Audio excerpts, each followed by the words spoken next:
Welcome to Nasdaq TradeTalks. I'm Jill Malandrino, global markets reporter at Nasdaq. Joining us for this segment, we have Sebastian Widmann, head of strategy at Komainu, to discuss building infrastructure that looks more like traditional finance to help institutions get comfortable with digital assets. Simon, it's great to have you with us. Welcome to Trade Talks. Thank you very much, Jill. Great to be here. You got it. And there's been a lot of scrutiny around the custody of digital assets due to the fallout from FTX and other centralized crypto failures. How is Komainu set up, and what differentiates you from other players in the space? Yeah, absolutely. So Komainu is the first regulated digital asset custody business launched by institutions for institutions.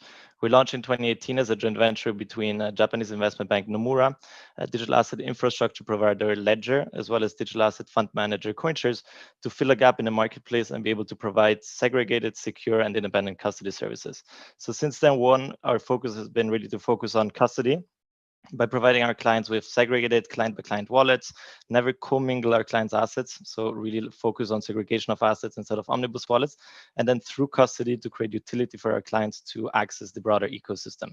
And we see really this is a key gap in the market's infrastructure, whereby in the past, players have been commingling different services, commingling their assets, and therefore exposing them to external risks, as we've seen it over the past year.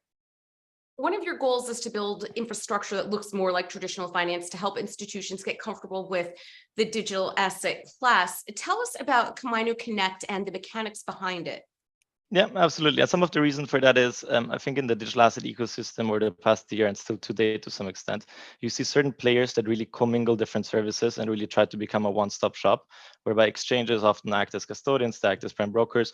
And so there really is a centralized risk, where to date, obviously, we're speaking about a $1 trillion asset class, but we see it turning into $10 trillion, $100 trillion asset class, where centralized risk at this scale is simply not viable. And so what we've been focusing at Komainu is really to provide custodial services in a very segregated basis, and then allow our clients to access the broader ecosystem. More recently, we've done this with Comino Connect, which simply allows our client to have their assets in secure custody, but still access liquidity venues for trading purposes. Whilst we do the settlements, and the trading venue throughout the trading lifecycle doesn't have access on these assets, and really removing the counterparty risk similar to what we've seen in FTX over the past year. Are you seeing an uptick in demand from customers? Absolutely, and I think the demand comes from three different areas. On one side, we see this maturing asset class as a whole, and more sophisticated institutional investors coming to market that themselves require it because they deal in traditional finance, so they want to replicate their processes in digital finance.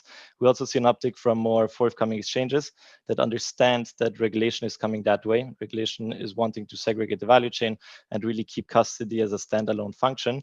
And so we're also working with a number of exchanges, as well as clients that have learned the lesson. Potentially they've had assets with FTX and are part of the fallout thereafter, and therefore now don't want to repeat their mistakes and really work with more reputable players in the ecosystem.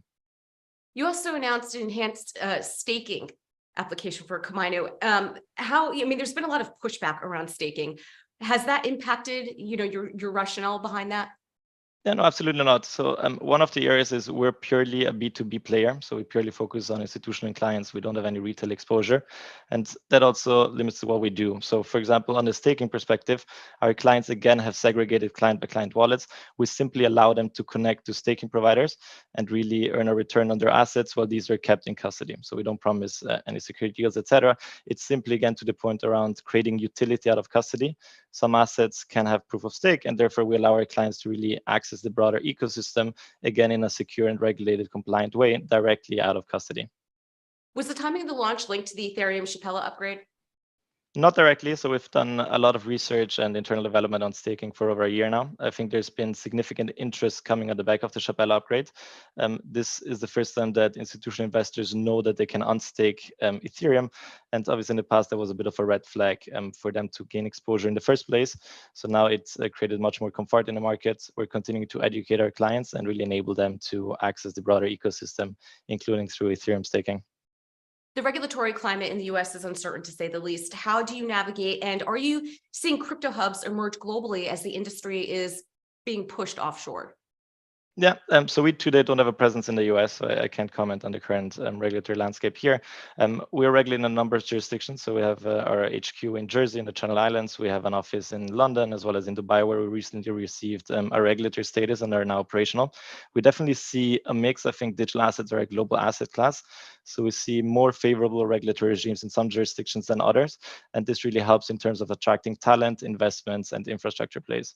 We continuously also work with our clients to understand their own regulatory requirements. But over the past year, we've seen a significant shift into where the HQs or locations are, and an uptick in jurisdictions like Dubai, which is setting in place a favorable regulatory regime.